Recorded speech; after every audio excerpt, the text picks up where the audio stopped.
Native Howard, I am gonna just share some quick tips with you as I'm getting my morning started. I'm just thinking of some of the little things that I do that seem like pretty basic to me, that might really be just a tidbit of um, wisdom for someone else.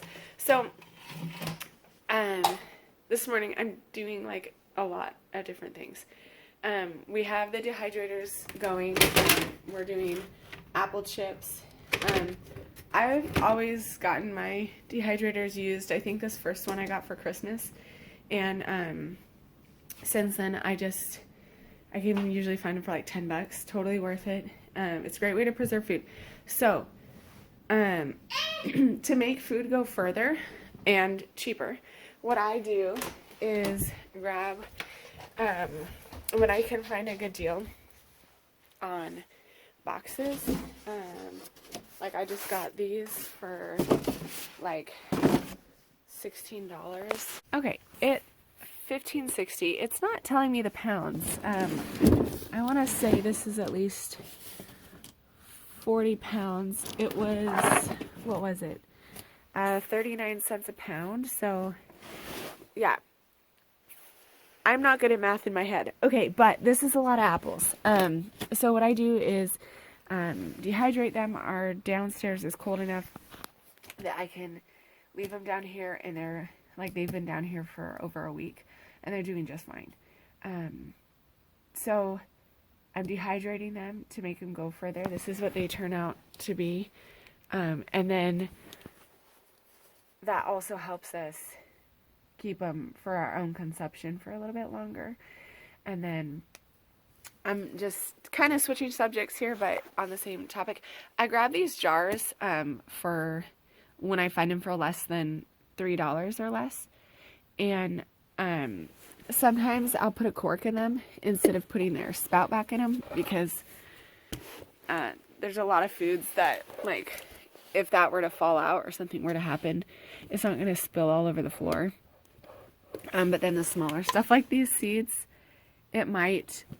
So anyways, like, this is what I do to minimize grocery shopping. We're going to take this back upstairs.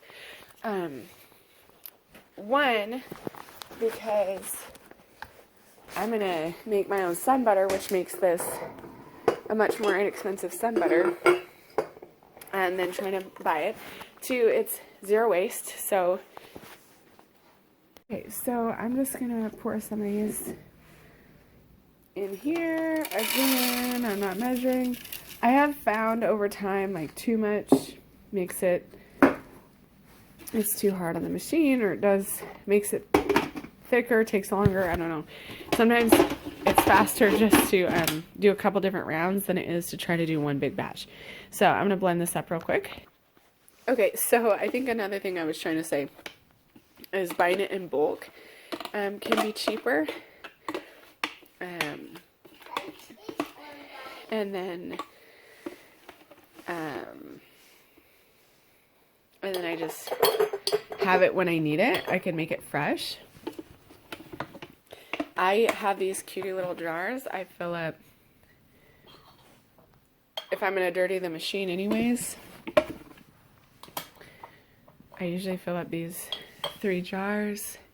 I have these little sets, and then we do the same thing. We make our own peanut butter as well. So just do that again. Fill this up a couple of times. Okay, so we have a couple other things going on here. My chair came down. Okay, I'll help you in just a sec. So this is we've been soaking these for 24 hours. So it's actually time to rinse these.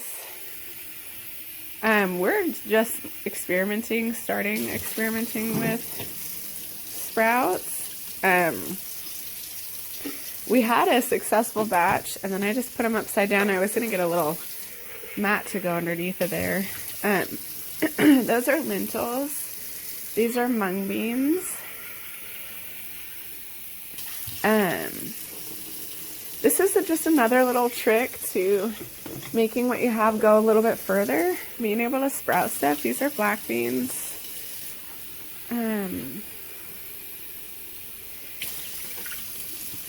how, this gives you a lot more nutrients. You're paying the same price. I get these in bulk at Wingco, and you're paying the same price to get the pounds, but you're just getting a lot more out of your pounds. It's like sprouting the grains for chickens. You get 3 times more food by the time you've sprouted it and eaten it than if you were just to eat the bean. So just a couple little tricks here to make food go further and be able to save it. Like, we only go grocery shopping once a month about, and so we get to stack up on all the seeds and nuts and things like that. And then, like, if we can buy a big box of apples, it really helps a little bit go a lot further. Fermenting is also newer to me. I started this around Thanksgiving. This is cabbage sauerkraut. And then I just did this when I was dehydrating all these apples. You can put the cores in here and put a little bit of sugar in it. It's going to make apple cider vinegar. So that's just another way to recycle and make what you have go further. I actually found these jars. I got brand new at the thrift store for like $5 each. So that was a really good deal on them. But you don't have to have these fancy contraptions. But that's another little trick. Okay, the other thing I wanted to show you was my neighbor gifted this to me, and it's a little hydroponic system. And so it has chives, parsley, basil is getting overtaken here. I need to cut these back again. This is the peppercress. Man, this takes over. I've done it one other time here, and it is amazing. But this is just a super simple, like, way to have little fresh greens in your kitchen on a regular basis. I recently just brought this inside too, because I've been looking at the green stalks, and I'm so excited about them.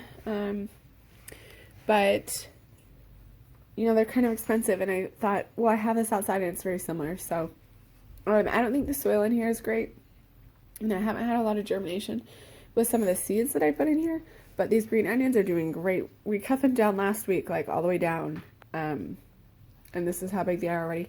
So just having a little fresh stuff in the kitchen can also help, not needing spices or the parsley. Like, if you just have it on a regular basis, then you're not buying the, it's inexpensive, right? Like maybe 48 cents or something, but how much of it ends up getting thrown away because you don't use it in time, stuff like that. So just a couple other little garden tricks.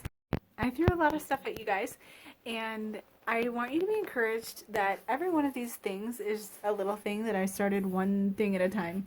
And so I know that it can look overwhelming if you're like, wow, she does a lot of, like, I couldn't do all those things, like doing the sprouts and the fermenting and all this stuff. Like, I couldn't keep track of that, or whatever excuses that might be in your mind, that it can look like a lot. But once you just get in the habit of it, like, I also noticed as I was editing this, the sourdough on the counter, and I want to talk more about that another time, but all these little things that I do that are, they just become built into your routine, and so it's not one more thing on your list. It's just something that you do, and when you start to change your lifestyle, it's easier. It's like buying in bulk. I understand that someone couldn't just go to the store and buy, 25 pounds of walnuts and almonds and sunflower seeds and peanuts and all the things, like, in one day. But that has built up over time, where I will get extra almonds one time, and then I'll get extra sunflower seeds the next time, and I just pick different things, and so over time those things have accumulated, and then they also get used. And so it's just, when I'm running low on something, I end up getting more than I need of it the next time, and that's how it adds up. So I just want to encourage you guys that trying one new thing could be the next step for you.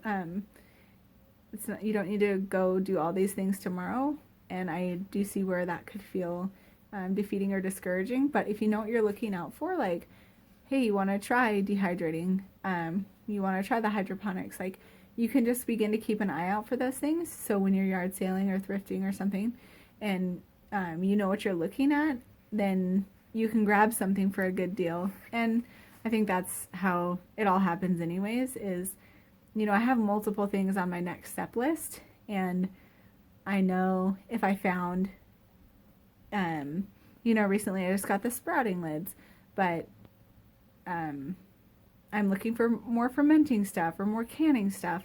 Like, as I see those things for a good deal, I get them, because it doesn't make financial sense for me to go and buy all that stuff while I'm learning. But I have so many things that I want to learn, I can just choose one thing at a time and pick it up, and that's then the next thing that I'll learn. So I hope this is encouraging to you guys, and that there was maybe just one nugget of something that encourages you to take the next best step next. And I think, in summary, the whole idea of this video behind all of these ideas is, what can you do also?